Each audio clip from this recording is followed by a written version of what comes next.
Bienvenue sur le podcast AI for You. Et cette semaine, je reçois Valentin Maes Desaguerres, qui est data scientist et qui vient de lancer récemment STK Data, dont il est Chief Data Officer. Dans cette interview, on va parler de l'utilisation de la data pour les PME. Longtemps, la data a été associée aux GAFA et aux grands groupes. Pourtant, les PME et associations ont leur carte à jouer et même des atouts à devenir data-driven et à intégrer de l'IA dans leur process. Mais par où ces PME doivent-elles commencer? C'est pour répondre à cette question que Valentin a fondé STK Data. On va discuter ensemble de ce nouveau projet, d'où il vient, comment il s'organise et quelles promesses sont faites aux PME. On va également parler de Datanor, un groupe que Valentin anime et qui vise à rassembler les décideurs data de groupes du Nord pour partager leurs problématiques au sujet de la data et de l'IA. Puis, nous allons discuter de la passion de Valentin pour l'enseignement et la transmission du savoir à propos de la data. Si vous n'avez pas déjà fait, abonnez-vous à la chaîne. Ça me permettra de faire rayonner mon contenu toujours plus largement et ça va me motiver à créer toujours plus de contenu et d'améliorer la qualité de façon constante. Sans plus de transition, voici ma conversation avec Valentin. Hello Valentin et bienvenue sur le podcast. Bonjour. Avant de commencer l'interview, est-ce que tu peux te présenter en quelques mots, pour te présenter et présenter ton parcours? Ça marche. Déjà, merci Morgane de m'inviter sur ta chaîne. Du coup, pour présenter mon parcours, alors moi, c'est Valentin Mas, j'ai 30 ans. Je n'ai pas un parcours classique type data scientist, école d'ingénieur, etc. Je suis tombé dedans un peu par hasard. Pour être tout franc, j'étais pas une bête à l'école. Ok, j'ai même pas fait un bac S, j'ai fait un bac ES, je ne savais pas où je voulais aller, etc. Et j'ai découvert en fait une formation au traitement informatique des données un peu par hasard. J'y suis allé en me disant ouais, il faut que je fasse quelque chose, etc. Et quand je suis arrivé dans cette formation, je m'en souviendrai, je pense, toute ma vie. Du coup, on a beaucoup travaillé en groupe. On était trois. Donc, il y avait moi, il y avait Mathieu Quesnoy et Maxime Meunier, qui sont encore mes amis aujourd'hui. Et à chaque fois qu'on travaillait, on disait chacun prend les sujets qui l'intéressent le plus. Et moi, à chaque fois, c'était la partie stats. Alors, autant, je n'étais pas scolaire, mais la partie stats, ça m'éclatait. Du coup, on a travaillé comme ça à trois pendant 2 ans. Et à chaque fois, je faisais les stats et je me disais, ouais, j'aime vraiment bien ça. Et moi qui ne voulais pas faire d'études, je me dis, c'est quand même dommage de s'arrêter au bac plus 2, DUT, j'ai peut-être autre chose à faire. Et au final, j'ai continué jusqu'à un master. Donc, j'ai fait un bac plus 5 sur 3 compétences, donc data, informatique et marketing. Et j'ai eu la chance de faire en plus mes 3 dernières années en alternance. Dans une entreprise assez atypique pour l'entreprise Adam Eve. Pour ceux qui ne connaissent pas, ça vend surtout de la lingerie et des accessoires. Et du coup, je suis arrivé là-bas et ils n'avaient rien. En fait, ils prenaient des alternants pour faire beaucoup de reporting. Et quand je suis arrivé, je me suis dit, c'est bien les reporting, mais ce serait bien qu'on fasse autre chose. Et du coup, à l'époque, on a installé SAS chez eux. On a commencé à prouver avec la data qu'on pouvait faire des choses bien pour la France, qu'on pouvait améliorer le chiffre d'affaires, qu'on pouvait améliorer l'expérience utilisateur, qu'on pouvait réduire des coûts et automatiser des tâches. Et à partir de là, on a commencé par la France. Après, on a été sur les Pays-Bas. C'est un groupe international. Après, on a été aux États-Unis, etc. Et là, je me suis dit, ouais, c'est ça la data. Mais j'adore. J'adore la data. Je veux vraiment faire mon métier. Je trouve ça génial. Et du coup, après ces 3 ans et mon bac plus 5 en poche, du coup, j'ai été embauché par une ESN qui s'appelait Soft Computing à l'époque, maintenant qui s'appelle Epsilon. Et là-bas, j'ai travaillé pour plein de clients dans plein de secteurs différents. C'était vraiment chouette. J'ai pris une grosse claque en arrivant. Alors ça, c'est important de le dire pour aussi les personnes qui vont être futures data scientists. À Adam Eve, je faisais tout seul, donc j'étais un peu le roi du pétrole. Je suis arrivé à Soft et du coup, il fallait travailler avec d'autres data scientists, il fallait commenter son code, il fallait avoir une logique qui était propre à toute l'entreprise. Et mon premier projet, une catastrophe. Catastrophe. Alors, s'il regarde cette vidéo, Mathieu Quin, il pourra en parler. Mais une catastrophe. Et du coup, grâce à cet échec, j'ai pu apprendre.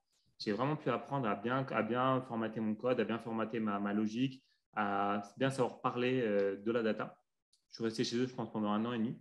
Et j'ai terminé en mission à Cofidis Belgique. Et à la fin de cette mission, ils ont décidé de me prendre directement en CDI chez eux, d'arrêter la partie quand ça s'appelle prestation et me prendre directement en interne. Je suis resté là à Cofidis Belgique pendant encore 1 an et demi. C'était chouette. J'ai travaillé dans un grand groupe. C'est totalement différent. Il y a des avantages et des inconvénients, mais j'ai beaucoup appris aussi. Alors, j'avais une manageuse géniale qui s'appelle Céline Lefort. Et je lui fais un coucou si elle regarde cette vidéo et qui m'a beaucoup appris sur la data, mais la data opérationnelle, comment faire pour utiliser la data pour prendre des décisions au jour le jour, comment faire pour aider les équipes opérationnelles en leur donnant le bon indicateur au bon moment, comment faire pour que le codir prenne la bonne décision. Ça, c'est des choses que je n'avais pas vues. J'avais fait beaucoup d'études ad hoc, des créations de scores, de segmentation, un peu moins de data opérationnelle. Et c'est un autre aspect du métier que j'aime bien aussi. Après, je suis retourné dans une autre ESN qui s'appelait à l'époque Golden Eyes, maintenant qui s'appelle Kiss the Bride. J'ai l'impression que toutes mes boîtes changent de nom quand j'y passe, mais bref. Et du coup, là-bas, j'ai beaucoup travaillé sur le data et le marketing. C'est vraiment leur focus, utiliser la data pour faire du marketing. J'ai été managé, mon N+2, c'était Cyril Pexoto. Et Cyril Pexoto, c'est vraiment la personne qui a une exigence tellement forte qui arrive à la transmettre à ses équipes. Et l'exigence que j'ai aujourd'hui et que j'ai avec mes collaborateurs que je forme ou qui sont dans mon équipe, je lui dois totalement. Il est vraiment très exigeant, mais positivement. Je me souviendrai toujours, une fois, il était 18h, on avait un projet à finir pour demain, on le présentait, j'étais tout fier et tout. Et là, on a passé une heure et pendant une heure, il m'a dit ça ne va pas, ça ne va pas, ça ne va pas, ça ne va pas. Et du coup, j'ai dû refaire, mais c'était pour la bonne cause et du coup, on a cartonné. Il m'a vraiment appris un autre aspect du métier. Et après, du coup, on arrive un peu plus récemment, j'ai décidé d'accepter un challenge qui était compliqué sur le papier, c'est-à-dire quitter ma zone de confort à Kiss the Bride et rejoindre l'entreprise qui s'appelle mesopinions.com. Alors, qu'est-ce que c'est mesopinions.com? Parce que ce n'est pas forcément très connu. C'est un site de pétition en ligne. On est leader français. C'est une belle entreprise qui a environ 15 millions d'adresses email en base, qui propose à chaque citoyen de créer des pétitions. C'est une entreprise qui avait beaucoup de data, mais qui n'avait personne pour les utiliser. Ils avaient déjà fait l'expérience avec 2 personnes, je pense un peu juniors, et ça s'était mal passé. Et là, du coup, mon patron, Didier Colombier, a décidé de prendre une personne avec un peu plus d'expérience. Et l'idée que j'avais, c'était de créer un pôle data et d'utiliser la data pour faire franchir un cap à l'entreprise. Et la grande différence avec mes autres expériences, c'est qu'il fallait utiliser la data, mais ce que j'appelle moi la data bienveillante. Ça veut dire utiliser cette data pour pousser des pétitions, pour pousser des sujets à des personnes pour qu'ils s'engagent, pour aider des auteurs de pétitions à obtenir la victoire. Alors, la phrase forte qui fait un peu marketing, mais l'idée, c'était d'utiliser la data pour changer le monde. Alors, c'est beaucoup de marketing, mais l'idée de base m'a plu et me dire, voilà, j'ai toujours eu l'habitude de faire de la data que pour du chiffre d'affaires, que pour améliorer l'expérience utilisateur, etc. Là, c'est faire de la data pour la bonne cause, entre guillemets, et pour changer des choses, soit localement, soit au niveau national. Et ça m'a plu. J'ai créé mon équipe.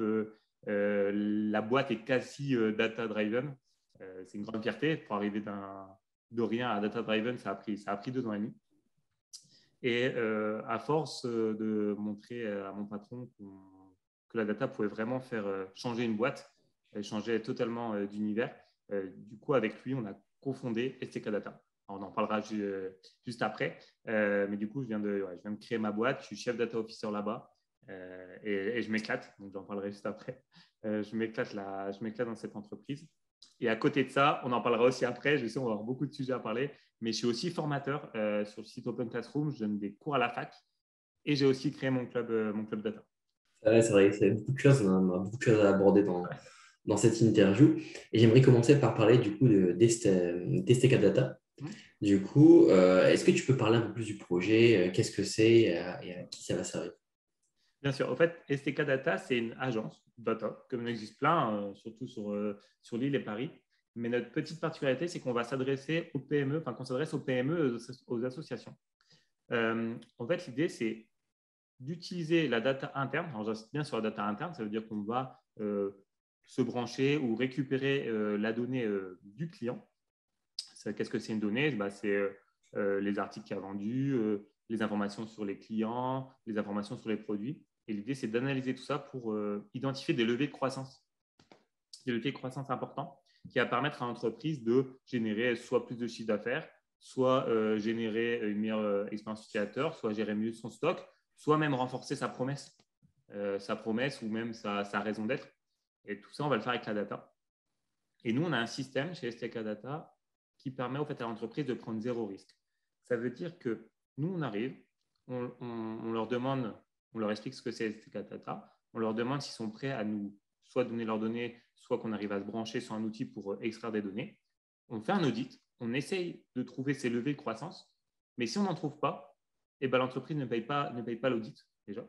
Et même si on en trouve et que l'entreprise nous dit non, j'ai pas envie d'aller là-dessus, non, j'y crois pas trop, ou non, c'est vraiment pas intéressant, pareil, on fait l'audit et ils ne le payent pas. Pour le moment, c'est jamais arrivé. Je touche du bois là, mon bureau est en bois, je touche du bois.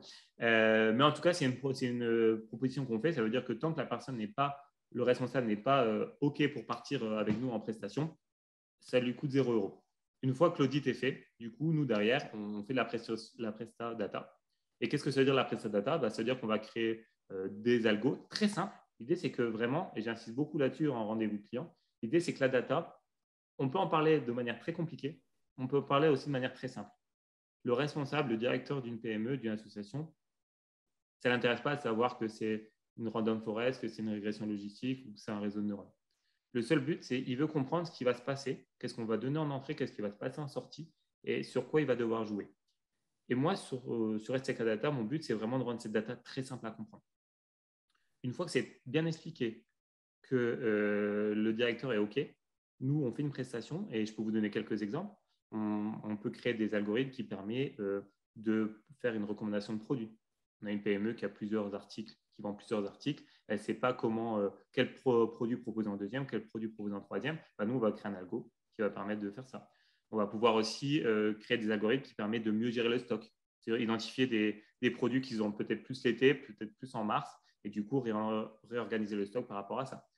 On va aussi créer des classements, donc des segmentations de leurs clients pour dire ça, c'est des clients très fidèles, il faut les animer comme ça. On s'occupe du marketing avec eux. C'est-à-dire qu'on ne fait pas que de la data pour faire de la data. Une fois qu'ils ont cette data à disposition, nous, on les aide du côté marketing, on leur fait des propositions et surtout, on a une promesse.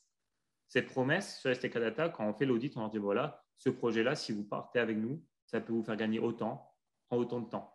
Tant que cette promesse n'est pas atteinte, nous, on continue à les accompagner, c'est compris dans le prix. C'est-à-dire que chaque promesse dite par STK Data, on va jusqu'au bout et on l'obtient. Pareil, je touche du bois. Pour le moment, les promesses sont toujours tenues.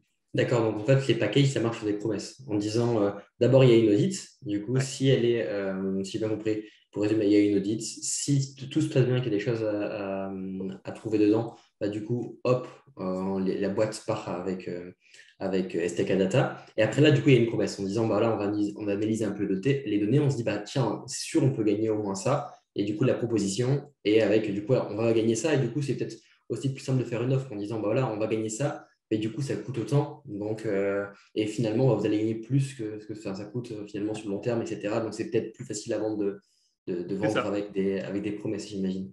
C'est exactement ça. Et on a une autre particularité, c'est que pour le premier projet qu'on fait avec l'entreprise, on veut absolument que le retour sur investissement soit compris dans les 6 premiers mois de l'année. Ça veut dire que la personne vient en mars, du coup, 6 mois après, il faut que son projet, elle a gagné plus que ce qu'elle a dépensé. Si on n'est pas capable de tenir ses promesses de 6 mois, on ne travaille pas avec l'entreprise. C'est juste une histoire de dire 6 mois, c'est très long dans une vie d'une PME. Dans un grand groupe, c'est très petit, 6 mois. Ils font des projets sur 4, 5 ans, 6 ans. Sur une PME, c'est du quotidien. Et leur dire, tu vas dépenser 10 000 €, mais tu vas gagner 10 000 et 1 € dans 8 mois, ce n'est pas intéressant. Tout ce qu'on veut, c'est que ce soit le plus rapidement possible pour dire, voilà, tu investis autant, mais dans 3 mois, 4 mois, tu as déjà rentabilisé. Après, c'est que du gain. Et du coup, ce projet, c'est quoi ton intuition pour dire c'est viable, il y a vraiment un besoin chez les PME, chez les associations, parce que finalement, souvent, c'est des choses qui finalement, employer par exemple des personnes, des data scientists, des gens dans la data, ça coûte cher.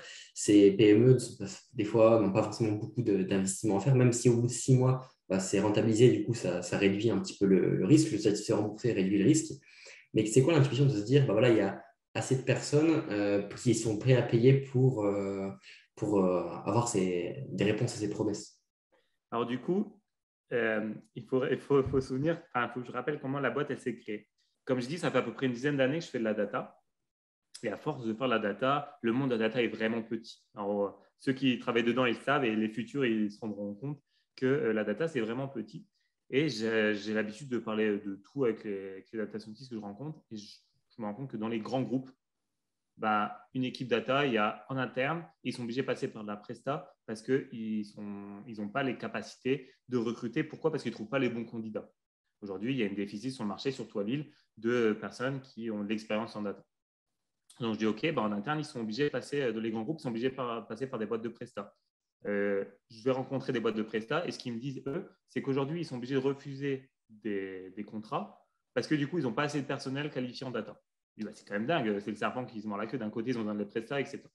Je me dis, ça, c'est les grands groupes. OK.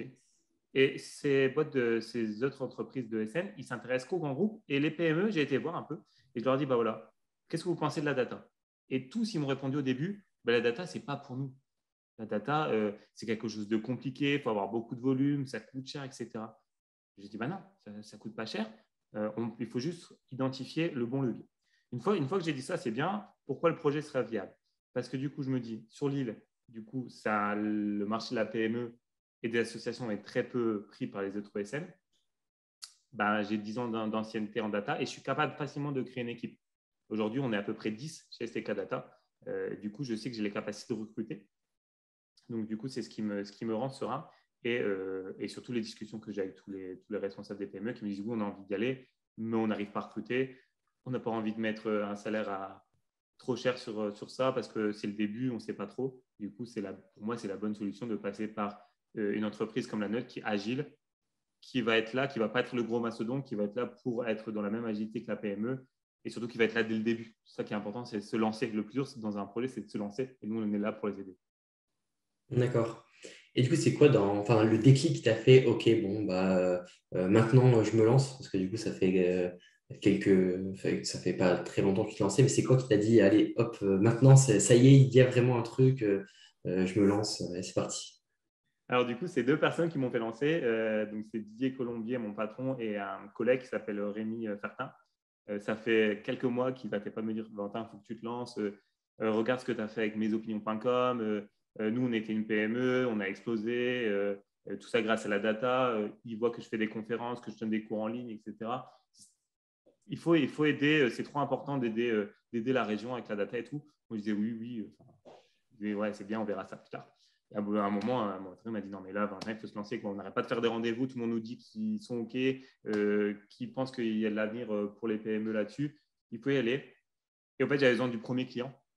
Et j'ai eu assez vite ce premier client. Et une fois que je l'ai eu, je me dis vas-y, je me lance, on y va. C'est vraiment, en fait, je me suis lancé grâce à des coups de pied aux fesses, entre guillemets, pour me dire allez, il faut y aller. Je m'en souviens d'en avoir parlé aussi avec toi, avec des directeurs de SN et qui m'ont tous dit oui, non, il faut y aller. Les PME, ils ont vraiment besoin de data. Et je pense avoir le profil, en tout cas, pour pouvoir leur parler de manière simple. Parce que du coup, c'est vrai que la data, ça fait longtemps associé aux grands groupes. C'est vrai que, comme tu dis, il y a des plus petits groupes qui ont de la data, qui ne savent pas vraiment que ça a de la valeur. Donc, j'imagine que les offres en mode satisfait ou remboursé, avec des promesses, ça les aide à comprendre que la valeur en fait, qu'ils peuvent en retirer, en fait, qu'en 6 mois, ils peuvent rembourser. Enfin, il y a quand même beaucoup de promesses pour les aider à comprendre finalement que ça fonctionne.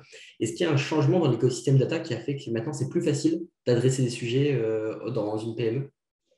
Oui, je pense. En fait, ce qui s'est passé en 2022, ça va être en 2015, je pense à peu près, il y a eu un gros buzz autour du mot Big Data, un énorme buzz. Sauf que ce qui s'est passé avec le buzz du Big Data, c'est que qui dit Big Data dit beaucoup de données. Et en fait, les PME, c'était un peu perdu. Je dis, moi, je ne peux pas faire du Big Data. Et en fait, le problème, c'est que les médias, ils associaient la data avec le Big Data. Donc, du coup, tout de suite, ça enlevait les PME dedans. Ça, c'était le buzz. Ça a été très compliqué pour les PME, je pense. Et après que ce buzz est passé, ils se sont rendus compte, en fait, non, la data, dès qu'on a 1000 clients, 1000 produits, peu importe, je dis 1000, c'est un chiffre aléatoire. Du coup, on peut faire de la data, on a de la richesse. Ça, c'était le premier événement, c'était l'arrêt du buzz du big data. Le deuxième événement, alors c'est rare qu'on mette ça en positif, mais c'est la RGPD. Je pense que des PME, au début, ils avaient peur de transmettre des données à d'autres entreprises en disant je ne sais pas ce qu'ils vont faire, ce n'est pas réglementé, ce n'est pas cadré. Aujourd'hui, avec tout ce qui tourne autour de la RGPD, de la CNIL, si le prestataire est de confiance, s'il fait signer des documents, c'est improbable qu'il se passe quelque chose de mal. Donc, ça rassure les PME. Et le troisième événement qui est très, très récent, et pareil, c'est rare de le mettre en positif, c'est tout ce qui s'est passé l'année passée. On a vu qu'il y a beaucoup d'entreprises qui, du jour au lendemain, ne pouvaient plus faire d'acquisition sur le terrain, n'avaient plus de magasins ouverts, du coup, devaient se baser que sur leurs fichiers clients Et là, ils se sont rendus compte de la valeur, vous savez, notamment les associations. Moi, j'ai rencontré pas mal de responsables d'associations qui me disaient le street marketing, donc les personnes que vous rencontrez dans la rue qui vous demandent de faire des dons pour des associations, ça, du jour au lendemain, ça s'est arrêté. Et du coup, plus moyen de recruter. Comment faire? Il faut activer notre base de données, mais on ne l'a jamais fait. Combien de mails on doit envoyer? Pareil pour les magasins. Un magasin d'habits, votre magasin de quartier, du jour au lendemain, il doit faire avec son fichier client, mais il ne sait pas quel produit proposer, il ne sait pas quel prix, il ne sait pas combien de fois. Et tout ça, ça a permis que les directeurs et les responsables de PME se rendent compte de la valeur des données et surtout qu'aujourd'hui, ils ont un trésor sur leurs pieds qu'ils n'utilisent pas. Ça a vraiment… Alors, c'est très triste qu'il s'est arrivé, mais pour ça, ça a permis d'aider un peu la data sur les PME. Comme tu as dit, tu as inclus une culture data-driven chez Les Opinions. Ça demande du temps, ça demande toute une réorganisation. Penses-tu que du coup, l'adoption d'une culture data-driven, en fait, c'est finalement à l'avantage des PME qui sont plus flexibles et qui peuvent plus vite subir une réorganisation que en fait, un grand groupe qui veut se mettre à la data du jour au lendemain, ça sera un projet sur plusieurs années. Alors peut-être que sur un plus petit groupe, ça peut être en quelques mois, on peut arriver à ce type au même résultat, enfin pas le même résultat parce que ça n'a pas les mêmes moyens, mais en tout cas au même résultat dans le sens où adresser les mêmes sujets. C'est sûr que c'est beaucoup plus simple. C'est-à-dire que pour avoir travaillé avec des grands groupes, quand des fois on nous sort, on va changer notre culture data, on va mettre le client au centre et qu'on prévoit des projets sur 5 ans, 6 ans, c'est long. L'avantage des PME et des associations, c'est que du coup, ils sont très agiles. Qui dit très agile, c'est que si on arrive à prouver qu'en changeant juste notre façon de regarder les choses, en changeant notre façon de prendre des décisions, tout de suite, l'objectif visé est plus facilement atteint, ça peut aller très, très vite en effet. La méthode agile qui a été beaucoup utilisée en mode startup, un peu moins dans les grands groupes, favorise cette agilité. Du coup, c'est beaucoup plus simple et généralement dans les PME, c'est rare d'avoir une personne qui fait le même métier depuis 30 ans et qui est cloisonnée. Beaucoup de projets data, pour moi, ont échoué parce que la data n'a pas intégré le métier dedans. Et quand on n'intègre pas le métier, quand on a une personne, ça fait 15 ans qu'elle fait la même chose avec son fichier Excel et du jour au lendemain, sans prévenir, sans intégrer, on dit non, on a développé quelque chose qui va permettre de vous faciliter la tâche et vous allez devoir changer votre façon de faire, ça ne marche jamais. L'idée, c'est d'être accompagné tout de suite par le métier et c'est beaucoup plus simple dans les PME parce qu'on a accès directement au métier, ce n'est pas cloisonné. Généralement, dans les PME, on est un peu touche à tout et du coup, ça aide fortement mes projets. Et est-ce que, du coup, parce que les PME, ils ont pas mal d'outils à leur disposition, est-ce que la data et l'intelligence artificielle, c'est un outil comme les autres, il faut le voir un outil comme les autres, ou est-ce que c'est quelque chose un peu plus spécial? En fait, je pense que c'est un outil plus spécial pour deux raisons. C'est que généralement, quand ils vont utiliser un outil ou une nouvelle compétence, ça va surtout leur faire gagner de l'argent ou faire gagner de la productivité. L'IA, pour moi, dans les PME, ça va leur servir à plus que ça va leur permettre aussi de mieux se focuser. C'est-à-dire que typiquement, je prends un exemple qu'on a fait chez mesopinions.com. Avant, il y avait des newsletters qui devaient être faits par le métier. Ça veut dire que tous les mardis, les jeudis, le samedi, ils devaient chercher des pétitions sur telle cause, les sélectionner, prendre le texte, etc. Ils faisaient tout à la main. Ça prenait à peu près une demi-journée. Ça marchait bien. Mais à un moment, ils ont dit, oui, mais est-ce qu'on ne peut pas faire autre chose? Est-ce qu'il n'y a pas moyen de rendre ça automatique? Et du coup, là, on a créé un algo qui permet d'aller chercher les pétitions les plus pertinentes pour chaque utilisateur. Et du coup, en passant d'une demi-journée, on est passé à créer une newsletter personnalisée pour l'ensemble de nos utilisateurs en même pas un quart d'heure. On est passé d'une seule news pour toute notre base à une news personnalité en un quart d'heure. Et ça, c'est du gain de temps. Et ça, dire ça à une PME que l'IA peut leur faire gagner du temps, peut leur faire utiliser les ressources disponibles que pour des choses à valeur ajoutée, tout de suite, c'est beaucoup plus fort qu'un simple outil. Dans l'écosystème data, il y a aussi pas mal de plateformes qui existent, comme Azure, GCP, AWS, Dataiku, des choses comme ça qui peuvent permettre déjà de proposer des choses sur étagère, un peu générales, qui peuvent permettre qui marchent d'ailleurs assez bien, mais en général, finalement, c'est pas très précis sur le domaine, mais ça peut être assez bien en général. Et ça peut permettre très simplement, avec des faibles coûts, d'avoir accès à des choses, à un stockage des données, à des jobs qui tournent, à de l'industrialisation. Est-ce que c'est des choses qu'il faut utiliser pour commencer avec la data ou faut commencer même encore avant ça, avant ce genre de plateforme? Alors forcément, je vais prêcher pour ma paroisse, ce qui est normal. Du coup, je pense qu'il ne faut pas commencer par là. Alors, je m'explique pourquoi. Quand j'ai décidé de créer STK Data, comme je dis, je venais de sortir de mesopinions.com, qui est une entreprise bienveillante. Et du coup, je voulais absolument garder ce côté-là de dire, si je crée quelque chose, je veux absolument que ça aide les gens et que les gens comprennent ce qu'ils font. Le problème de tous ces outils, c'est que ça marche. Hein. Il y a même des fois où moi, je fais un algo, je suis super content, je le teste sur cet outil-là est meilleur et ça m'a pris 2 fois moins de temps. OK. Mais par contre, pour une PME, l'idée, c'est qu'ils comprennent très bien ce qui se passe. Et le problème de ces outils-là, c'est qu'ils savent à peu près ce qu'ils donnent en entrée. Par contre, après, ils sont perdus. Je me souviens, le moteur de recommandation que j'ai mis en place chez mesopinions.com, on aurait pu utiliser l'outil de Salesforce qui le fait, qui coûte un peu cher d'ailleurs, mais qui le fait. Mais là, ce qui est pratique, c'est que chaque personne de l'entreprise sait pourquoi cette pétition est sortie pour telle personne. Ils ont compris comment ça a été créé, ils connaissent les règles de gestion, ils savent pourquoi, ils savent aussi, cette pétition, c'est celle-là qui sort, moi je ne l'aime pas trop pour X raisons, du coup, est-ce que c'est possible qu'on la change? Oui, c'est possible, on fait du sur-mesure. Et je pense que l'important des premiers projets, c'est d'être sur du sur-mesure pour que vraiment ça corresponde bien au métier et qu'on puisse directement les prendre avec nous. Donc oui, c'est des bonnes solutions pour des groupes déjà structurés, c'est même très bien. Et je ne suis pas dans le débat comme beaucoup de personnes ont. Ces plateformes VM des data scientists, et je pense que c'est 2 mondes qui doivent coexister parce que c'est important. Ça, c'est le côté technique, mais il faudra toujours des personnes pour comprendre les modèles, pour les ajuster. Ça sera, comme tu as dit, c'est des choses globales. Mais pour les PME, je pense que c'est trop tôt aujourd'hui pour qu'ils partent là-dessus. Et du coup, comment ça se passe sur STK Data au niveau des données? Est-ce que les données que vous les prenez et vous hébergez les données et vous travaillez chez vous, ou il y a des choses qui sont faites chez le client? Et comment ça se passe au niveau des données? Il n'y a pas une peur de pouvoir transmettre des données? Comment ça se déroule sur ce sujet-là?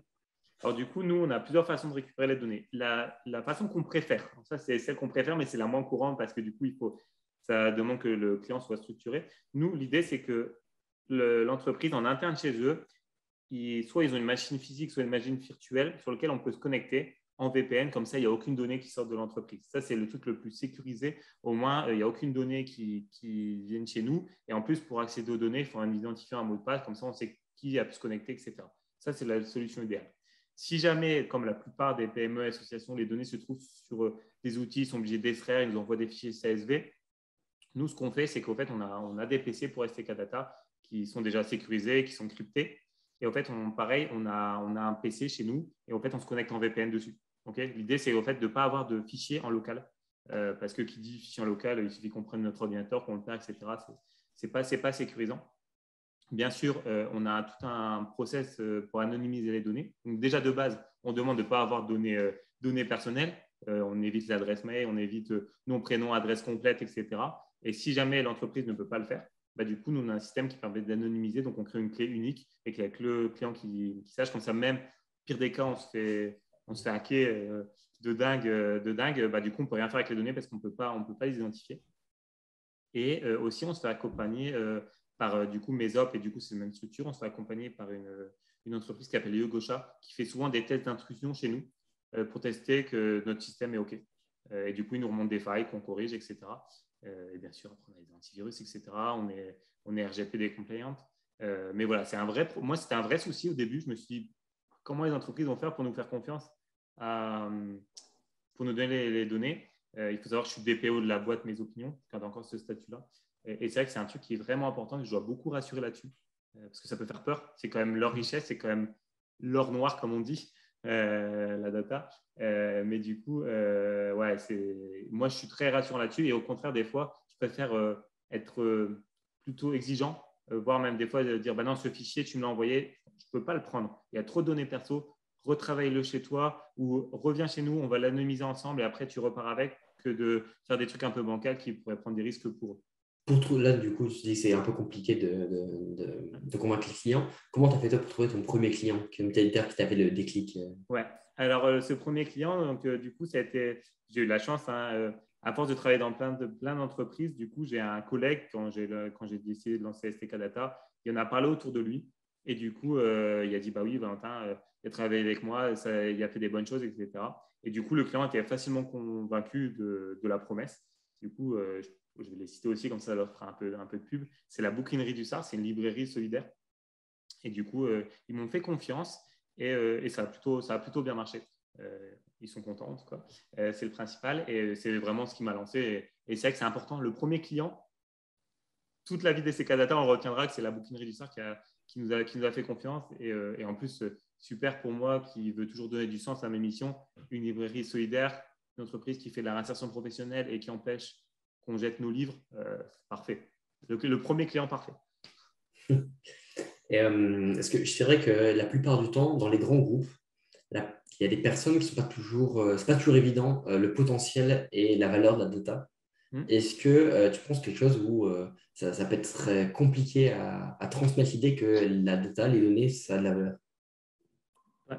Alors ça, c'est une vraie problématique parce que moi, je rencontre plusieurs personnes qui me disent, bah oui, ok, j'ai des clients, j'ai des produits, mais on va pouvoir rien en faire. Ma donnée, elle n'est pas du tout, elle est pas tout nettoyée. Je sais pas quoi faire. Et c'est pour ça que ce système d'audit que nous on propose, ça va leur permettre d'identifier cette valeur. Et c'est possible qu'il y a des entreprises qui aujourd'hui, ils ont de la data, mais ils peuvent pas en tirer, on n'arrive pas à trouver le levier. Bah tant pis, c'est pas grave, ils auront au moins des chiffres sur leurs données et qu'ils auront sûrement travaillé leur qualité des données, parce que ça aussi, c'est un problème. Il y a des PME qui ont de la richesse, qui ont de la donnée, et du coup, qui n'en ont pas pris soin.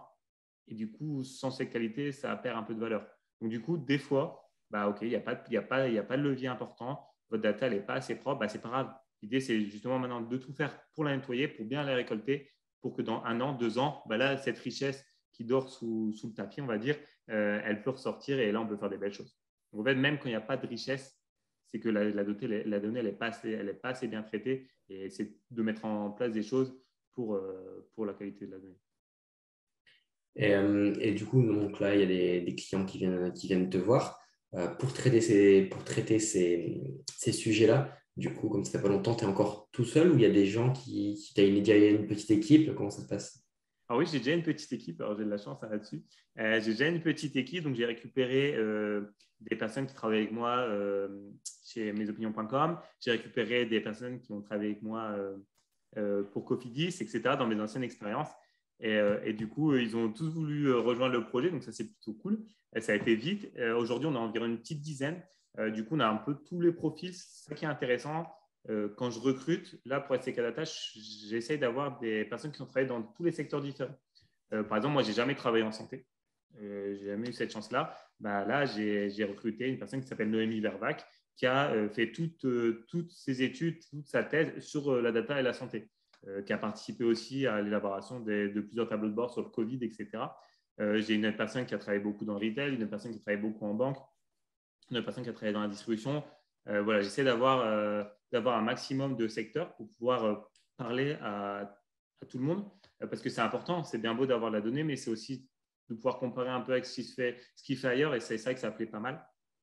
Et après, j'ai aussi des personnes qui sont un tout petit peu plus dev que data, qui m'aident aussi à mettre en place les scores. Le seul poste que je n'ai pas et que je veux recruter aujourd'hui, c'est mon commercial. Aujourd'hui, je fais le double poste, donc je suis data officer et commercial. Si quelqu'un regarde cette vidéo et veut postuler, il y aura mes infos, je pense, en description de la vidéo. Et du coup, de commencer directement avec 10 personnes, c'est quand même beaucoup pour une PME de commencer avec 10 personnes. Ouais. Est-ce que tu es serein sur le fait que sur le long terme, il y aura assez de demandes finalement pour occuper à plein temps 10 personnes? Oui, bah, du coup, ce qui se passe, c'est que du coup, l'entreprise mesopinions.com déjà est un client. Donc, du coup, ça nous prend déjà pas mal de temps. Et ce qui est bien, c'est qu'aujourd'hui, je ne suis pas en sous-régime. Au contraire, j'ai beaucoup de demandes clients. Donc ça, c'est bien. Et je fais aussi très attention de ne pas en prendre trop. Ça veut dire que moi, je veux toujours rester sur quelque chose de qualitatif.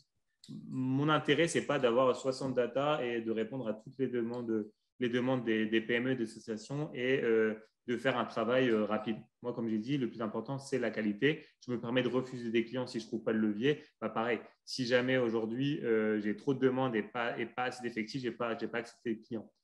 Pareil, sur ma façon de construire ma prospection, quand j'ai un prospect, du coup, j'affecte directement 2 data pour ce prospect-là. Comme ça, si le prospect dit oui, je sais que j'ai le potentiel pour travailler pour lui. Si jamais c'est non, c'est pas grave, je les affecterai autre part. Et du coup, quand tu vois parce que là, tu viens de commencer, donc Ouais. je parle un peu d'avenir, je ne sais pas si tu as bien réfléchi, mais est-ce que du coup, tu penses essayer de grossir de manière organique, si c'est le but de grossir, ou est-ce qu'il y a des levées de fonds, etc. Parce que c'est un peu les deux manières qui sont un peu jugées aujourd'hui. C'est quoi, toi, un peu tes stratégies? Alors, moi, aujourd'hui, on est le 4 janvier 2022, j'ai envie de dire organique. Okay, c'est ce qui est prévu sur le long terme, de grossir tout doucement, de satisfaire de plus en plus de clients, de fidéliser nos clients. C'est-à-dire que moi, pareil, quand j'accompagne une PME, je ne veux pas que ça soit juste une fois, je veux vraiment qu'on s'accompagne sur le long terme, qu'ils soient contents de nous. Voilà, l'idée, c'est vraiment de fidéliser et monter comme ça tout doucement. Par contre, ça, c'est ma vision. Concrètement, est-ce que ce qu'on va faire, je ne sais pas. Je raconte toujours dans mes formations, le métier que je faisais il y a 10 ans, c'est plus du tout le même aujourd'hui. Ma projection aujourd'hui, dans 5 ans, elle risque d'être totalement chamboulée, mais sur le papier, c'est ça. Et donc, tu vois où STK dans 5 ans? Pour toi, ça ressemblera à quoi? Alors, moi, ce que j'aimerais vraiment bien, pareil, hein, les visions à 5 ans, c'est toujours une cible qu'on essaie de viser. Moi, j'aimerais bien avoir déjà une entreprise où j'ai 90%, voire même 100% des clients satisfaits. Ça, c'est vraiment mon focus. C'est-à-dire sur les 5 ans, je veux qu'on ait un degré de qualité en data, en accompagnement qui soit excellent. Voilà, c'est une règle. Et j'aimerais bien, dans 5 ans, peut-être avoir un outil peut-être SaaS, en mode SaaS, qui permet de répondre aux demandes des PME associations, mais qui soit assez flexible pour vraiment pas de répondre de manière générale, mais vraiment qu'on peut les accompagner et que cet outil peut répondre à chaque demande précisément par rapport à leur secteur d'activité, par rapport à leur taille d'entreprise, etc. C'est là-dessus que je le vois dans 5 ans, mais pareil, je touche du bois, on verra bien d'ici là. Et du coup, c'est quoi un peu aujourd'hui la stack technique pour répondre à… Est-ce que Ouais. c'est toujours la même ou est-ce que ça dépend des clients? Comment tu vois ça? Aujourd'hui, pour le moment, c'est toujours la même parce que les clients qu'on a, du coup, on va récupérer la donnée, on fait tout notre code sur Python. Et comme j'ai dit tout à l'heure, nous, notre but, c'est de le rendre lisible pour les équipes. Donc, du coup, on s'arrange pour faire quelque chose qui peut être retranscrit dans le code, dans le langage qu'utilise l'entreprise. Si par exemple, leur dev utilise que du SQL, on va s'arranger pour que notre code en Python puisse être retranscrit en SQL et que ça soit chez eux directement qu'ils intègrent le code. Du coup, c'est beaucoup plus simple pour eux de bien comprendre ce qui se passe. Ils créent la base de données avec nous, etc. Bien sûr, demain, quand on va grossir, on va devoir avoir des focus différents. Aujourd'hui, dans mon équipe, moi, je suis capable, enfin, dans mes équipes sont capables d'utiliser du Python, du R, du SQL, du Microsoft Azure, un peu de SaaS, même si on a de moins en moins pour les PME. Mais voilà, aujourd'hui, on reste 95%, c'est du Python. Et du coup, ouais, c'est besoin intéressant, c'est un peu plus ou moins finalement Python, etc. C'est un peu ce qui est récurrent. Et les codes, ils sont du coup tournés en interne par rapport à la structure qu'utilise déjà l'entreprise. Il n'y a pas d'ajout de service pour faire tourner les codes externes? Non, pas dans un premier temps. L'idée, c'est vraiment, comme je disais tout à l'heure, c'est vraiment de rendre la data le plus simple possible. Et j'ai trouvé, en créant la boîte, je me suis dit, si c'est eux qui s'intègrent, qui sont obligés de faire, entre guillemets, l'effort de l'intégrer eux-mêmes, de recoder ce que j'ai fait et de les aider là-dessus, ils vont très bien comprendre. Et même si on a sur un SAV, c'est toujours plus plaisant aux développeurs d'avoir un code à refaire, de bien comprendre. Et en plus, ils ont la connaissance métier. Et c'est ça qui est très important. C'est-à-dire que je peux être, et ce n'est pas le cas, mais je pourrais être le meilleur data scientist de France. Si on me dit dans une entreprise qu'on ne m'explique pas comment ça marche, que je suis tout seul, ça ne marchera jamais. Là, ce qui est bien, c'est que du coup, j'ai une personne qui connaît très bien son métier, qui connaît toutes les failles, qui connaît très bien la base de données et qui va intégrer mon code. Et du coup, s'il y a quelque chose que je n'ai pas vu parce que je n'ai pas la connaissance métier, lui, il va le voir. Et c'est pour ça qu'on fonctionne comme ça. Bien sûr, quand on sera en mode SaaS, là, ce sera différent parce que du coup, ce sera l'outil qui est intégré directement. Mais aujourd'hui, moi, je veux vraiment former là-dessus. Je veux vraiment faire ça, et intégrer directement dev métier dans le processus data. Je suis assez d'accord. Je pense que si on ne connaît pas le métier dans lequel on travaille, ça ne va pas marcher. C'est pour ça que tous les trucs un peu sur étagère, data robot, toutes les choses comme ça marche pour des cas un peu généraux que l'on fait et que ça peut marcher assez bien, assez rapidement. Mais je pense que quand on intègre vraiment la data et à long terme, je ne pense pas que c'est vraiment un outil qui accompagne, en tout cas sur le long terme, des boîtes. Je pense que sur le long terme, il faut des data scientists qui comprennent bien le métier et qui soient spécifiques parce que du coup, je trouve ça très intéressant ta stratégie aussi d'employer des gens qui viennent un peu de n'importe quel domaine parce que chaque domaine a ses spécificités. La santé, où on a peu de données, mais on a peut-être beaucoup de variables, comment on gère ça. Le web, où on a énormément de variables, mais pas des données qui ne sont pas toujours remplies, donc beaucoup de choses qui ne sont pas précises ou pas remplies, comment on fait. Enfin, voilà, il y a plein de choses où il faut avoir travaillé dans le domaine-là pour comprendre les problématiques et pour pouvoir les résoudre. Donc d'avoir une équipe pas forcément pluridisciplinaire au niveau des domaines d'application de la data science, je pense que c'est une très bonne stratégie, en tout cas, pour bien comprendre ça. Et il y a des choses qui sont intéressantes où des fois on se dit, ah tiens, moi j'utilise ça dans ce domaine-là. Ah bah tiens, en fait, c'est vrai que ça pourrait bien marcher pour mon problème qui est totalement dans un autre domaine, mais que finalement, les problématiques sont assez similaires. Donc c'est assez intéressant, je trouve. Et j'avais une question par rapport, pour revenir à ce que tu disais, donc tu as créé un club qui s'appelle Datanor. Je te laisse d'abord un peu expliquer ce que c'est que Datanor et après je vais te poser quelques questions dessus. Ouais, en fait, quand je suis arrivé chez mesopinions.com, comme j'ai dit, je suis arrivé dans un milieu où la data, ils n'étaient pas forcément fans et je savais que je devais tout construire de A à Z. Et je suis parti d'un constat simple, tous les problèmes que je vais rencontrer, il y en a d'autres qui vont sûrement rencontrer. Ça me paraissait évident. Donc du coup, j'ai recontacté mes anciens directeurs, mes anciens responsables et je leur ai dit, bah voilà, vous avez fait ce travail-là avant, j'aimerais bien qu'on se voit une fois par mois pour échanger sur les problématiques que j'ai, pour voir est-ce que vous avez déjà eu, etc. Ça a commencé comme ça. Et après, à force de les voir, on s'est rendu compte qu'en fait, moi, j'avais des problématiques, mais eux aussi, et les problématiques qu'ils avaient, moi, je pouvais y répondre, etc. Et au fur et à mesure, on a commencé à grossir et on a créé un club, donc le club Data Nord, qui réunit des responsables et directeurs data du nord de la France. Donc, quand je dis nord de la France, ça va jusque Paris. Après, on peut descendre plus bas, mais aujourd'hui, ce n'est pas le cas.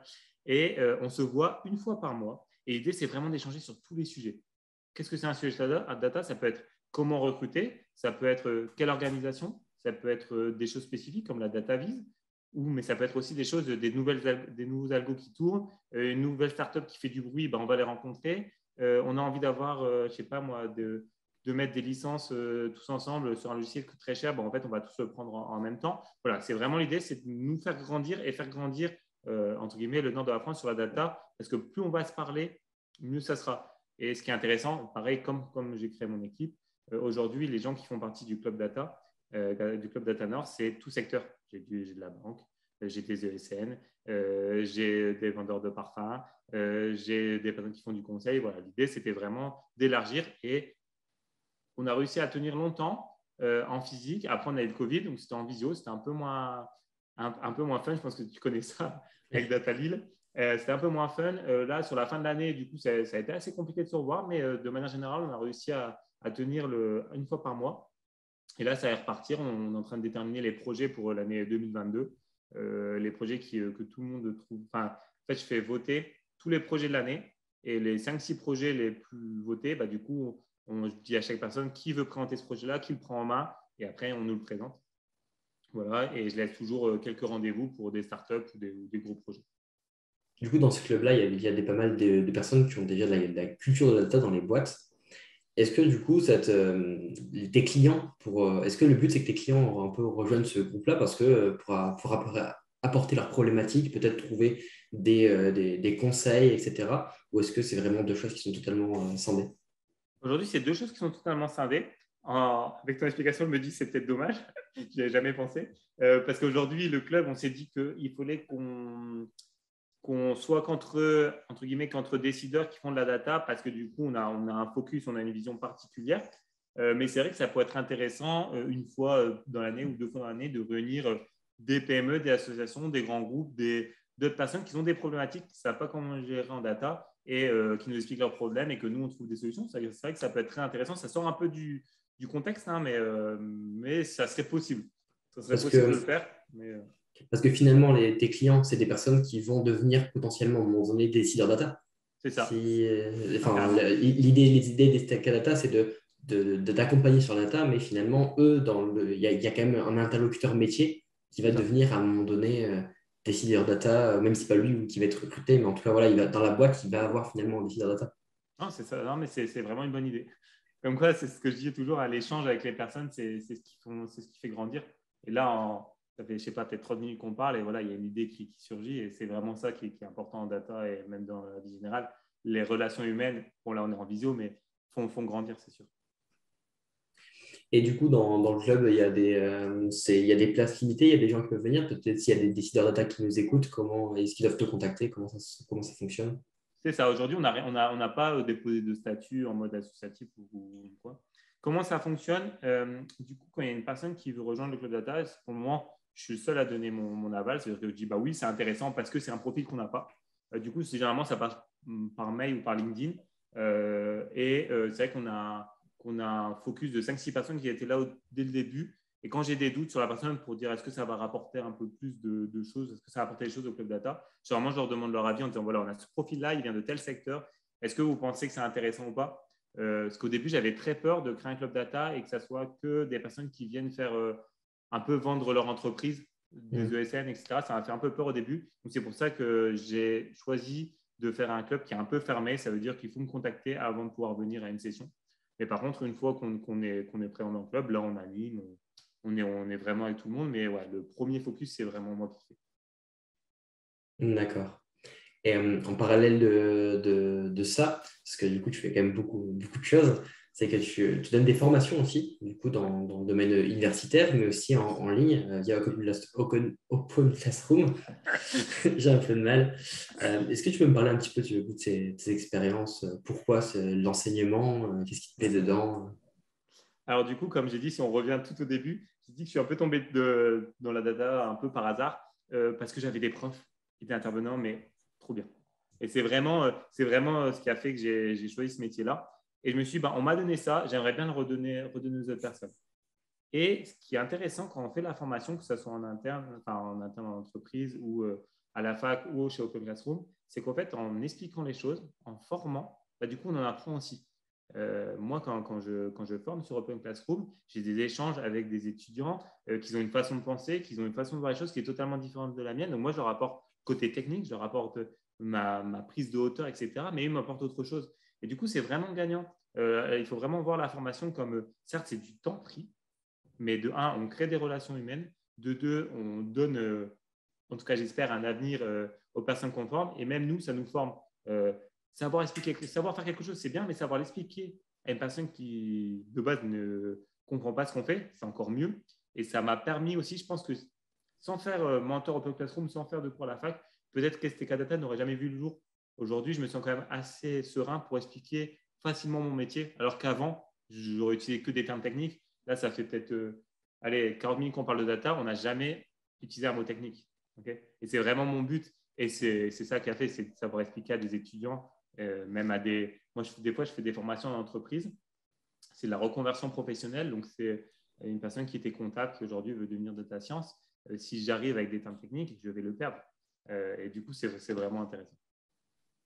Là, je suis assez d'accord sur ça. Je pense qu'une fois qu'on arrive à enseigner des choses, il y a plein de choses qu'il y a des déblocages à des moments, même pour moi, quand je donne des cours, ou quand je réfléchis à comment donner le cours, et je dis, c'est quoi la meilleure façon pour l'expliquer, la façon la plus simple? Est-ce que ça, c'est vraiment important? Enfin, il y a des choses qu'on remet en question, et ça permet de mieux structurer dans son esprit. En fait, tout le domaine, comment il fonctionne et les interactions entre les différents domaines.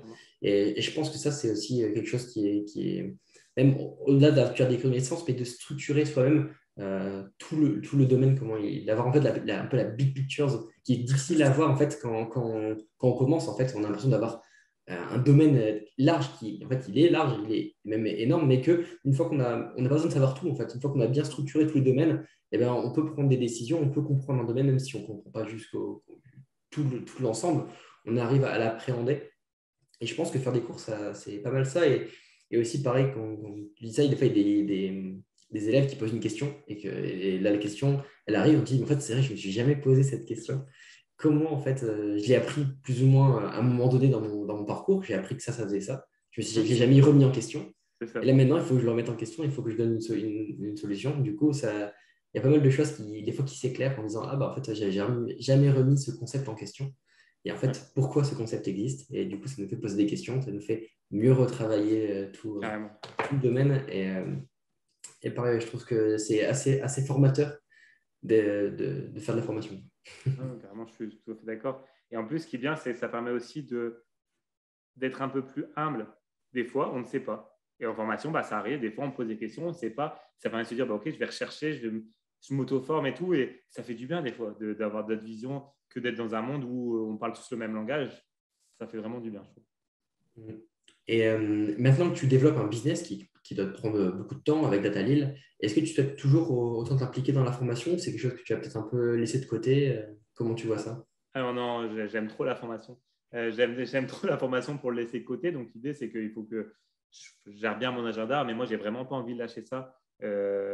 J'adore le côté Open Classroom, j'adore parce que j'ai des personnes en reconversion. Là, il y a plein d'étudiants qui me viennent en tête, hein, mais j'accompagne une personne qui s'appelle Manon, voilà, qui a quitté son travail, qui se lance dans la data sans jamais en avoir fait, et là, qui a une révélation et en plus, de mon point de vue, ça sera sûrement un futur talent.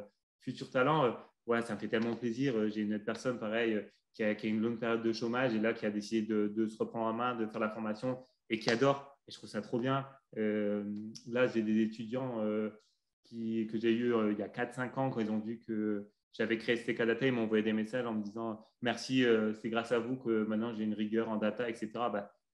Ouais, je ne fais pas ça pour rien. Et c'est ça qui est intéressant, c'est toujours avoir du sens dans ce métier et de redonner ce qu'on m'a donné avant. Non, je pense que c'est trop important pour moi. Je ne peux pas arrêter ça. Et donc, du coup, tu as formé des scientists, on a recruté, tu as monté des équipes. C'est pour toi la compétence la plus importante pour faire de la data science? Alors, je me suis beaucoup trompé. Je me suis beaucoup trompé, surtout au début où je me suis très focusé sur les compétences techniques des gens. En me disant, moi, un data scientist, un data analyst, encore à l'époque, on appelait ça un data miner, ce n'était pas aussi ça qu'aujourd'hui. Mais du coup, je visais tous les compétences. C'est-à-dire, j'arrivais, je regardais son CV, je regardais quel outil il savait faire, je faisais un test très technique, et s'il savait faire le test technique, il était pris. Et en fait, ça ne marche pas. Ce qu'il faut, pour moi en tout cas, ce qu'il faut pour un data, c'est de savoir prendre de la hauteur. Ça veut dire que des compétences techniques, il va savoir les apprendre. D'ailleurs, c'est votre rôle en tant que manager, c'est d'accompagner techniquement et humainement votre employé pour qu'il devienne meilleur que vous. Donc ça, vous allez savoir le faire. Par contre, un bon candidat, c'est une personne, on lui exprime une problématique, il va commencer à réfléchir comment répondre à cette problématique. Et c'est vraiment là-dessus maintenant que je me suis pris, voilà, est-ce que cette personne-là va être capable de prendre un peu de hauteur, va être capable d'être autonome sur ce projet-là, va savoir trouver, chercher par lui-même, ou est-ce que c'est juste une personne très technique, mais qui n'arrive pas à prendre cette hauteur? Et du coup, j'ai fait un virage à 360 degrés. Et maintenant, le côté technique, il faut qu'il y ait des bases. Il y a toujours un petit test technique qui est beaucoup plus simple qu'avant. Mais du coup, je me mets plus sur les qualités humaines, sur les qualités de prise de hauteur que sur la qualité technique. Ouais, je suis assez d'accord. C'est vrai que, après, je pense que ça dépend aussi de qui on veut recruter et dans quel poste. Si c'est quelqu'un qui fait un peu de recherche-développement, c'est vrai qu'on attend quand même un plus gros background technique. Après, si c'est quelqu'un finalement qui va être très en lien avec le métier, finalement, qui a le côté pédagogique, le côté vision sur le métier, etc., c'est le plus important finalement parce que forcément, des fois, les modèles, comme on disait tout à l'heure, ce n'est pas forcément les modèles des fois très compliqués. On n'est pas sur Kaggle, on ne cherche pas le 0,001 de performance. Ce qu'on cherche, c'est quelque chose qui aura un bon retour sur investissement et qui va bien fonctionner. On ne recherche pas forcément quelque chose de parfait, mais quelque chose de fait et qui fonctionne bien. Mais si on rate cette étape à la base de dire à quoi on répond comme question, déjà on a raté le projet, et si même à la fin on a raté, si on rate expliquer au métier à quoi ça va servir et comment l'utiliser, on a aussi raté parce que si on c'est très bien les performances, mais si le métier ne sait pas à quoi ça correspond, il n'utilisera pas. Et donc, s'il n'utilise pas, on a un peu raté tout ce qui a été fait, quoi. Donc, je suis assez d'accord sur ces compétences humaines et compétences d'explication, de pédagogique, etc. Je pense que c'est vraiment très important sur ce domaine-là. On arrive vers la fin de l'interview et à chaque fois, j'ai un peu les 4 mêmes questions à la fin de chaque interview. Du coup, cette question-là, elle est un peu liée avec la question précédente. C'est quel conseil donnerais-tu à quelqu'un qui aimerait devenir data scientist? Ouais. Alors du coup, cette question, elle est assez difficile. Avant, j'avais une réponse toute faite. Avant de se refaire Open Classroom, je me disais, voilà, si vous êtes une personne qui adore les maths, qui adore l'informatique, qui aime bien prendre des décisions, etc. Il faut faire data scientist. Et je me suis remis en question parce que maintenant, je raccompagne des gens qui font leur reconversion professionnelle, des personnes qui les maths, à la base, ce n'était pas pour eux. Et du coup, ils y arrivent quand même. Et moi, je pense que vraiment, si on veut devenir data scientist, il faut être une personne curieuse. Et il faut aimer se poser plein de questions. Et si déjà de base, quand vous avez une problématique, vous n'essayez pas de trouver la solution, la meilleure solution, je pense que déjà, je n'irai pas là-dessus. Après, si on a vraiment envie d'y aller data scientist, il faut se dire, c'est compliqué. Certes, hein. Tout à l'heure, je dis que la data, c'est simple, c'est un métier compliqué. On voit plein de trucs, on fait des maths, on fait de l'informatique, on doit aussi conseiller, on doit aussi expliquer simplement quelque chose qui est difficile. C'est un métier qui est dur à apprendre, mais il faut y aller. Si vraiment vous avez envie, il faut y aller. Tant pis, hein, ça peut prendre 12 mois, ça peut prendre 24 mois, ça peut prendre 5 ans si vous êtes en début de formation, mais il faut le faire et il ne faut pas avoir peur des maths. Il ne faut pas avoir peur des maths. C'est quelque chose d'essentiel, c'est quelque chose de primordial. Ça veut dire qu'on ne peut pas être data scientist. Ce n'est pas parce qu'on sait faire du Python qu'on est data scientist. Ça, il faut être clair. Mais par contre, les maths, ça s'apprend. Et si vous êtes vraiment motivé, moi, je vous dis, je n'étais pas scolaire. Une fois qu'on a commencé à me parler, ces maths-là, ça va te servir à comprendre mieux le monde, ça va te servir à mieux comprendre un modèle, etc. Mais j'ai cartonné en maths. Alors, je n'étais pas du tout au début. Donc, je pense que si c'est vraiment votre secteur d'activité, n'ayez pas peur des maths. Ça arrive en conseil. Oui, je suis assez d'accord. Après, il y a des gens, des fois, qui viennent. Il y a un peu, évidemment, plusieurs profils. Il y a des gens en conversion professionnelle, mais il y a des gens aussi qui viennent soit du côté un peu de l'informatique et qui veulent en apprendre, qui étaient développeurs, et qui se disent, tiens, data scientist, ça me brancherait bien. Soit des personnes qui viennent plutôt des stats et qui se disent, tiens, j'ai jamais fait beaucoup de développement, mais si j'apprends le développement, je pourrais faire de la data science. C'est vrai que souvent, à part, je ne parle pas des gens qui sortent de formation de data scientist, mais souvent les gens qui font la reconversion, c'est ça, c'est un peu soit qui viennent un peu des maths, soit qui viennent un peu du développement. Donc, ça veut dire qu'on a besoin de ces choses-là, parce que c'est vrai que si on ne comprend pas ce qui se passe, on peut faire des modèles sans comprendre ce qui se passe. Maintenant, les modèles, on appuie sur 2 boutons, 3 lignes de code et on a un modèle. Mais si on ne comprend pas ce qui se passe dedans et qu'on n'est pas capable de l'expliquer, ça ne va pas marcher, quoi. Je suis d'accord. Donc, mais par contre, c'est quand même primordial. Il y a des maths dedans, il y a de l'informatique. C'est vrai que si on ne comprend pas la logique mathématique, la logique du développement, il va y avoir des choses un peu compliquées. Mais c'est quand même un truc intéressant. Et pour moi, la curiosité, c'est vraiment quelque chose que je mets toujours en avant. Parce que c'est quelque chose il y a des méthodes qui sortent tous les jours. Il y a des méthodes qui sortent tous les jours et les méthodes sont en évolution constante. Donc, si on n'a pas la curiosité de se reformer tout le temps et de se poser des questions, et qu'on on fait juste une formation et après on arrête d'apprendre et on applique, on sera très vite largué. Donc, c'est pour ça que c'est une des raisons aussi pourquoi si on n'est pas curieux, ça ne sert pas à grand-chose parce que ça va pas dire, c'est pas nous plaire parce qu'on va devoir en fait le faire malgré nous des formations. Donc, si on n'est pas curieux, ça va nous faire suer. Et je pense pas que c'est pour des personnes qui ne sont pas intéressées, curieuses et très investies dans le domaine, quoi. C'est ça. Et d'ailleurs, je rebondis à ce que je disais tout à l'heure. Hein, le métier que je faisais il y a 10 ans, c'est plus même aujourd'hui. Et d'ailleurs, aujourd'hui, on analyse des textes et des images. C'est quelque chose que je commence à faire souvent. Et il y a une de tes vidéos qui parle de l'analyse d'odeur. Je n'ai jamais fait ça. Je ne savais même pas qu'on pouvait faire ça. Ça n'arrivait pas à mon cerveau. Du coup, j'ai regardé la vidéo et je me dis, ah ouais, mais ça, je n'ai jamais fait. Du coup, je me suis renseigné. C'est très spécifique. Mais du coup, en me renseignant sur ça, des trucs que je faisais avant, je me dis, peut-être que ça, je peux l'intégrer là, etc. Et il faut toujours tout remettre en question et il faut être très, très, très curieux. Avant, une image, un son, un texte, ça ne s'analysait pas. Et maintenant, ça s'analyse, ça ne devient pas récurrent, mais on le fait quand même assez régulièrement.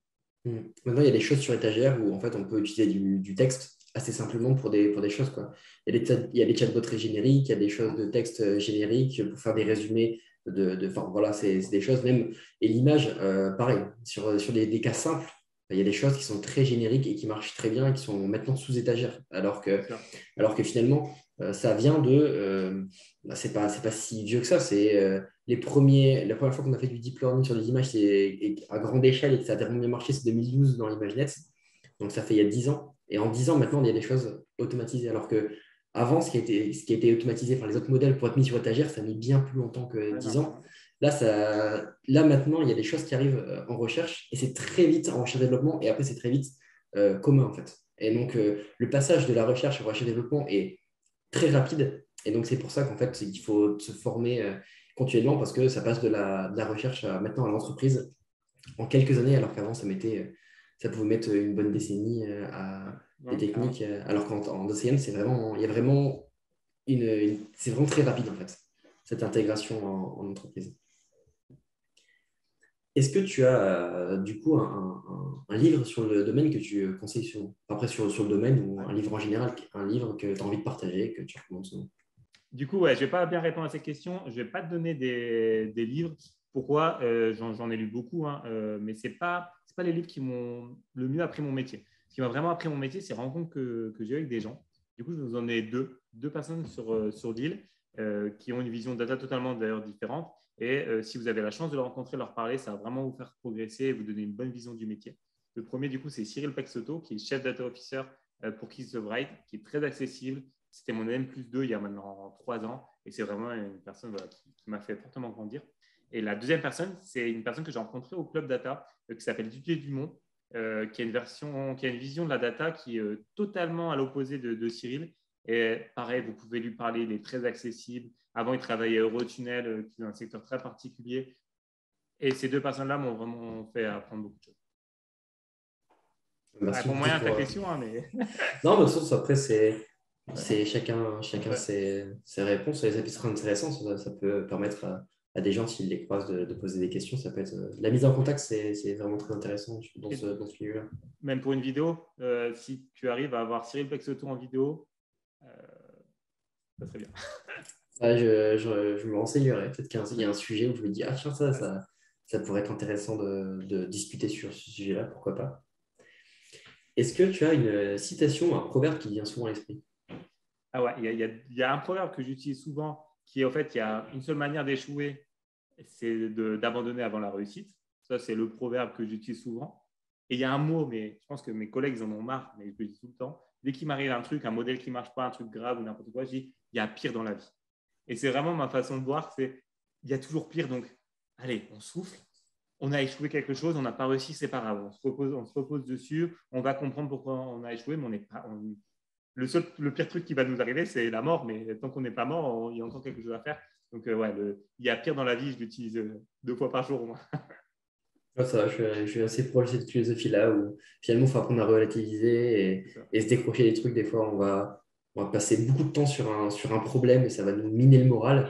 Alors qu'en fait, bon, bah, est-ce que c'est OK? Des fois, c'est un peu, on met beaucoup de temps, on n'a pas de résultat, c'est frustrant. Mais bon, il faut apprendre à des fois faire la part des choses et avancer, quoi.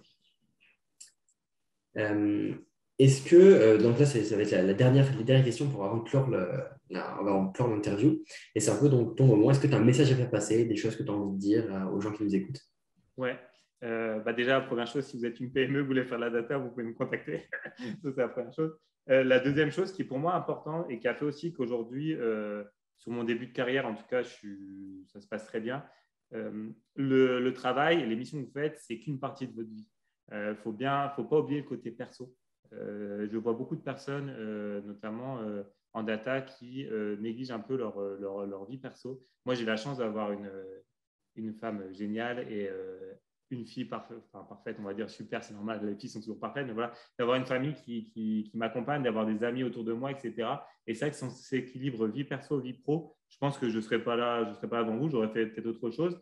C'est quand même du sacrifice de faire ce qu'on fait. Et voilà, et j'insiste beaucoup auprès de mes collaborateurs sur l'équilibre vie perso, vie privée, sur le bien-être au boulot, sur le bien-être dans votre vie. Si ça va bien dans votre vie, ça va bien dans votre tête, votre boulot, c'est et pas faire l'inverse. C'est votre boulot, c'est vraiment il faut que ce soit une passion, il faut que ça vous plaise, etc. Mais ne négligez pas votre vie personnelle. Moi, je suis assez d'accord aussi. Finalement, l'épanouissement professionnel, ça ne mène pas toujours au bonheur personnel. Donc, il faut essayer de faire la part des choses. C'est bien de se donner dans les choses qu'on aime et d'y passer du temps et de se donner des défis et d'être ambitieux. Il faut, voilà, faut faire attention aussi à nous Ah, c'est ça. et à ses limites et à voir Ouais, jusqu'où on peut aller, quoi. c'est exactement ça. Merci Valentin pour cette Ah, merci à toi. discussion. Déjà, ces questions, je me suis posé et ça m'a vraiment beaucoup intéressé. Et je pense que ça va intéresser beaucoup aussi les gens qui vont nous écouter. J'espère. Bah, merci en tout cas et bonne soirée. Merci à tous d'être restés jusqu'au bout. J'espère que cette conversation vous a passionné autant qu'elle m'a passionné. Si vous ne l'avez pas encore fait, je vous invite à aimer la vidéo, à vous abonner et à la partager le plus largement possible. Maintenant, j'ai plus qu'à vous dire à la prochaine pour une nouvelle vidéo sur le thème de la data. Allez, ciao!